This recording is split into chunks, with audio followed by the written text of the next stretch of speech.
8 декабря. Пирамида.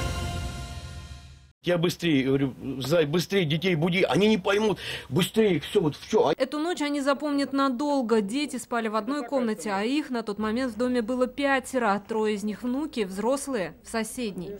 2 часа ночи глава семейства Владимир проснулся и почувствовал запах гари. Я на чердак поднимаюсь, чердак открыл, оттуда клуб дыма. И я воздух, видать, как вот пустил по порыву воздуха, да, и все, и оттуда вот пламя прямо из угла. Дети бегом на улицу. Одежда, личные вещи, документы – все осталось в огне. Пожар тушили 3 экстренные бригады. Огонь охватил и сарай. Потом мы бегом начали выходить в коридор. Там не горело. Вот.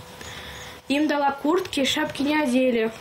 Мы уж взрослые не одели штаны. Спасти удалось всех. Тамаре недавно исполнилось 14 лет. Теперь в один день у нее двойной день рождения. Она чудом выжила. Девочку вместе с 10-летним братом и мамой приютили родственники. В первое время погорельцам помогают односельчане.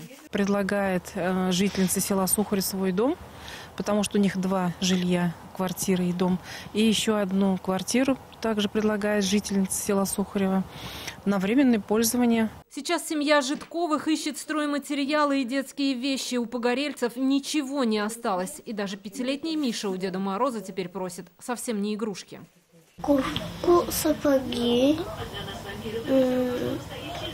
одеяло, подушку. И он верит в чудо. Помочь семье можно, перечислив деньги по реквизитам, которые вы видите сейчас на экране. Елена Веселова, Салават Мухаммадуллин, Лилия Егорова, Рафаэль Ракипов, ТНВ, Нижнекамский район.